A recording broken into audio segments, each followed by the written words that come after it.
ನಮಸ್ತೆ ಎಲ್ಲರಿಗೂ. ಇವತ್ತು ಹರವೆ ಸೊಪ್ಪಿನ ಪಲ್ಯ ಮಾಡ್ತಾ ಅದರ 5 ಪ್ರಯೋಜನಗಳು ಏನು ಅಂತ ತಿಳ್ಕೊಳ್ಳೋಣ ಬನ್ನಿ. ಮೊದಲು ನಾನಿಲ್ಲಿ ಹರವೆ ಸೊಪ್ಪನ್ನು ಚೆನ್ನಾಗಿ ಬಿಡಿಸಿ ಒಂದು ಪಾತ್ರೆಗೆ ಇಟ್ಕೊಂಡಿದ್ದೀನಿ.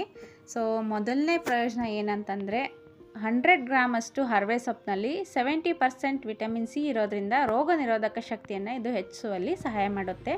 ಮತ್ತು ಇಲ್ಲಿ ನೋಡಿ, ನಾನು ಒಗ್ಗರಣೆಗೆ ಒಂದು ಸ್ವಲ್ಪ ಕರಿಬೇವು ಸೊಪ್ಪು ಮತ್ತು ಬೆಳ್ಳುಳ್ಳಿ, ಹಸಿಮೆಣಸಿನ್ಕಾಯಿ ತೊಗೊಂಡಿದ್ದೆ. ಇದನ್ನ ಸೊಪ್ಪನ್ನ ಚೆನ್ನಾಗಿ ತೊಳೆದು ಇಟ್ಕೋಬೇಕಾಗುತ್ತೆ.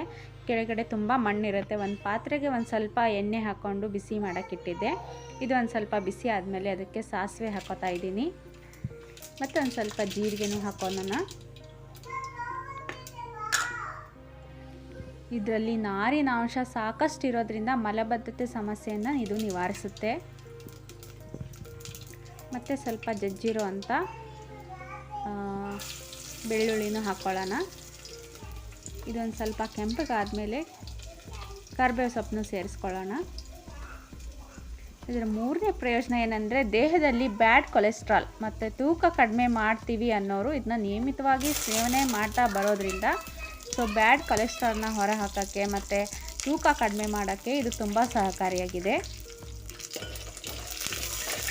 ಇದನ್ನೆಲ್ಲ ಹಾಕಿ ಸ್ವಲ್ಪ ಚೆನ್ನಾಗಿ ಫ್ರೈ ಮಾಡ್ಕೋಬೇಕು. ಇದಾದಮೇಲೆ ನಾವು ಸೊಪ್ಪು ತೊಳೆದಿಟ್ಕೊಂಡಿದ್ವಲ್ಲ ಅದನ್ನು ಇದಕ್ಕೆ ಬೆರೆಸ್ಕೊಂಡು ಬಿಡೋಣ. ಮತ್ತು ಇದರಲ್ಲಿ ಕೆಂಪು ರಕ್ತ ಕಣಗಳನ್ನು ಹೆಚ್ಚಿಸುವಲ್ಲಿ ತುಂಬ ಸಹಾಯ ಆಗುತ್ತೆ. ಯಾರಿಗಾದರೂ ಕೆಂಪು ರಕ್ತ ಕಣಗಳು ಕಡಿಮೆ ಇದ್ದಾವೆ ಅಂತ ಹೇಳಿದಾಗ ಇದನ್ನ ವಾರದಲ್ಲಿ 2 ರಿಂದ 3 ಸತಿ ಸೇವನೆ ಮಾಡ್ತಾ ಬರೋದ್ರಿಂದ ನಿಮಗೆ ಕೆಂಪು ರಕ್ತ ಕಣಗಳು ಕೂಡ ಜಾಸ್ತಿ ಆಗುತ್ತೆ. ಇಲ್ಲಿ ನೋಡಿ, ನಾನು ಸ್ವಲ್ಪ ಲಾಸ್ಟಲ್ಲಿ ಸೇರಿಸ್ಕೊತಾ ಇದ್ದೀನಿ ಸಾಲ್ಟು, ಯಾಕಂದರೆ ಇದು ಕರ್ಗೋಗ್ಬಿಡುತ್ತಲ್ಲ ತುಂಬ, ಅದಕ್ಕೆ ಸ್ವಲ್ಪ ಲಾಸ್ಟಲ್ಲಿ ಸೇರಿಸ್ಕೊಳ್ಳೋದ್ರಿಂದ ಒಳ್ಳೆಯದು. ಮತ್ತು ಇನ್ನು ಕೊನೆಯದಾಗಿ ಹೇಳೋದಾದರೆ ಇದು ಅಧಿಕ ರಕ್ತದೊತ್ತಡ ಇರೋರು ನಿಯಮಿತವಾಗಿ ಸೇವನೆ ಮಾಡ್ತಾ ಬರೋದ್ರಿಂದ ರಕ್ತದೊತ್ತಡವನ್ನು ನಿಯಂತ್ರಣದಲ್ಲಿ ಇಟ್ಕೋಬೋದು.